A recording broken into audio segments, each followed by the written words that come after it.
Benvenuti guerrieri della musica, sempre in compagnia del vostro stimatissimo e ammagliante Elektra Bones.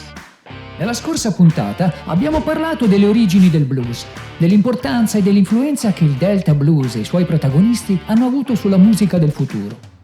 Oggi compieremo un passo in avanti, spostandoci dalle zone rurali del sud degli Stati Uniti in direzione nord, verso i grandi agglomerati urbani. Per la precisione in Illinois, a Chicago, città che diventerà negli anni 40 la culla principale del blues elettrico. Un ponte musicale tra il blues tradizionale e la successiva musica rock. E partiremo curiosando intorno all'indiscusso principale interprete di questa svolta elettrica, il leggendario Muddy Waters.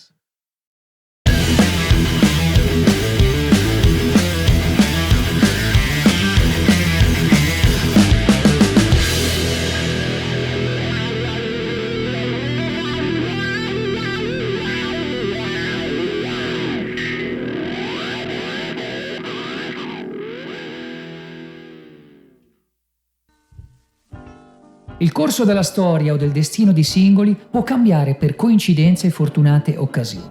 Se nell'estate del 1941 Alan Lomax e John Wesley Work III, due giovani etnomusicologi, non fossero partiti per documentare sul campo la musica folk americana per conto della Biblioteca del Congresso, andando alla ricerca di Robert Johnson, senza sapere tra l'altro che era morto 3 anni prima, probabilmente il nostro Muddy non avrebbe avuto la spinta definitiva e il coraggio per abbandonare la sua terra natia e andare a cercare fortuna in una delle grandi città del nord.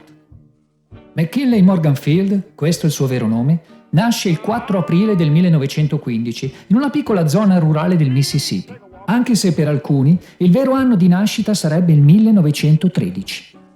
Sua madre, Bertha Jones, morì quando lui aveva solo 3 anni e lui, con una parte degli altri suoi fratelli, viene cresciuto con la nonna materna, che lo soprannomina Muddy, fangoso, per la sua abitudine di giocare nelle pozzanghere di fango fuori dalla loro casa. Lavora in una piantagione, ma la musica è la sua vera passione. Inizierà suonando l'armonica e a cantare accompagnandosi coi bidoni di cherosene nelle piccole feste di paese. Ma a 16 anni si innamora della chitarra acustica, influenzato dal Delta Blues e in particolare dall'ascolto di artisti come Leroy Carr, Son House e Robert Johnson. Si mantiene guidando il trattore nei campi di cotone e distillando whisky clandestino di giorno, mentre la sera o nelle feste di fine settimana si esibiva nei juke joint, locali tipici del sud gestiti da afroamericani, oppure nei bordelli di St. Louis e Memphis. Come sottolineato all'inizio, la prima svolta importante della sua vita fu l'incontro con Lomax e Wesley Work. Una volta abbandonata l'idea di trovare Robert Johnson, i due scelsero di incontrare il più influente musicista della zona, il nostro Muddy Waters, acque fangose, e passarono molte ore a registrare i suoi brani e ad ascoltare i suoi aneddoti. L'acquisita consapevolezza del proprio talento regalatagli da questo incontro spingerà Muddy a mettersi in gioco e a trasferirsi a Chicago nella primavera del 43. Well, I woke up this morning, baby, find my little baby gone. Well, now, some folks say... Arrivato nella grande città, la sua vita sarà ancora divisa tra il lavoro da camionista di giorno e quello di musicista la notte.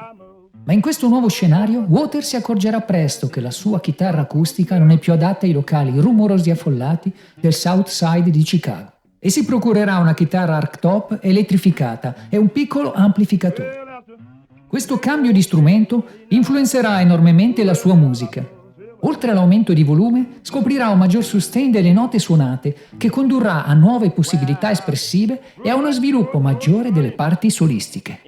E quando il suo fresco stile elettrico sarà più maturo, avverrà la seconda svolta decisiva della sua carriera, l'incontro con Leonard Chess, fondatore di quella che diverrà la più importante etichetta discografica di Chicago, prima Aristocrat Records e poi Chess Records.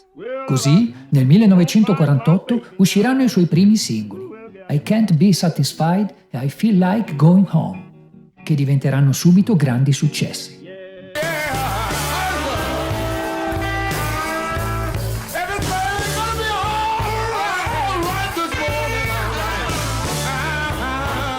Con la sua prima band, i Headhunters, cacciatori di taglie, si esibirà nei locali notturni della città. Accompagnato da altri musicisti, il nostro potrà concentrarsi di più sull'aspetto solistico e in particolare su quello vocale. Il suo carisma e la sua voce possente, infatti, insieme all'innovativo sound elettrico, forgiato su robuste radici Delta Blues, contribuiranno fortemente allo sviluppo del moderno Chicago Blues. In quell'epoca ci saranno altri musicisti importanti che contribuiranno in modo significativo all'elettrificazione del blues, artisti di cui parleremo in altri video. Ma come influenza sulla musica successiva e sul rock in generale, Muddy rimane indubbiamente il numero 1. Qualche esempio? Uno dei suoi brani più famosi, Rolling Stone. Vi dice qualcosa? Sì, è proprio da questa canzone che hanno preso spunto per il proprio nome i Rolling Stones. Tra l'altro grandissimi fans del nostro bluesman. Vi consiglio un video chicca in rete dove i rocker inglesi vanno a vedere un concerto di Muddy Waters in un piccolo club americano e vengono invitati a salire sul palco ad esibirsi con lui. Imperdibile. Inoltre Rolling Stone è anche il nome di una delle più famose riviste di cultura pop rock nel mondo. La nascita dello stesso British Blues, a cui appartengono gruppi come i Yardbirds, dei quali vedranno luce poi Led Zeppelin, i Blues Breakers di John Mayall, i Fleetwood Mac e gli stessi Rolling Stone, è stata fortemente influenzata dal tour della band di Muddy Waters avvenuto nel 1958 in terra britannica. Inoltre, molti dei suoi classici sono stati rincisi da innumerevoli artisti, come ad esempio, giusto per citarne alcuni, Elvis Presley, Etta James, New York Dolls, gli Animals, i Doors e perfino Cyndi Lauper. Un'influenza quindi che si estende oltre i confini del suo genere. Breve parentesi. È importante non dimenticare che molti dei suoi brani più importanti sono stati scritti dal famoso bluesman, bassista e compositore Willie Dixon. Come ad esempio You Shock Me, scritta nel 62, cantata da Muddy Waters e incisa ancora e poi resa famosa a livello mondiale dalla versione presente nel primo album dei Led Zeppelin.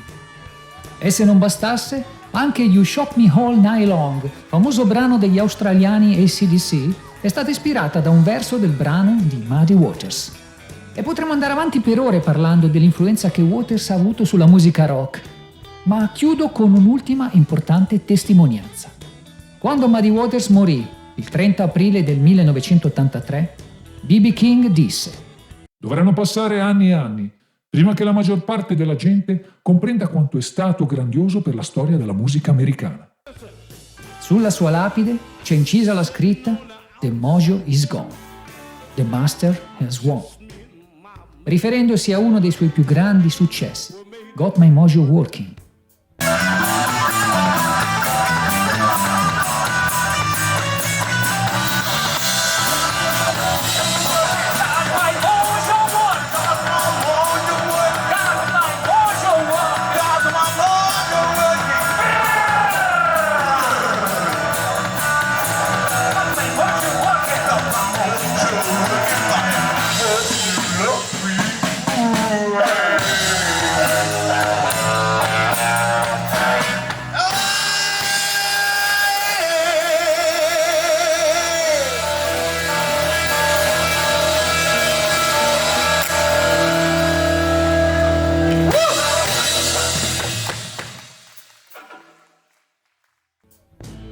La sua magia, o se volete interpretare la parola in altro modo, la carica sensuale della sua musica, il suo mojo, è rimasto senza il proprio stregone, ma non si è fermato. Si è propagato in tutto il mondo e noi oggi possiamo gioire e godere dei suoi incantesimi benefici e rinvigorenti. Grazie Muddy.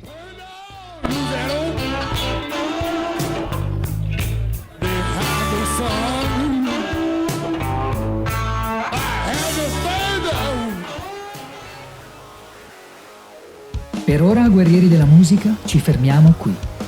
Vi aspetto nei prossimi episodi per continuare il nostro cammino musicale attraverso la lunga e ricca strada del rock. Un sentito grazie a chi mi ha accompagnato fino a questo punto. Se vi è piaciuto il video, vi chiedo un like di incoraggiamento e di iscrivervi al mio canale per non perdervi le future puntate. Cercherò di dare il massimo e di non deludere. Electra Bones vi saluta. Stay tuned, stay rock!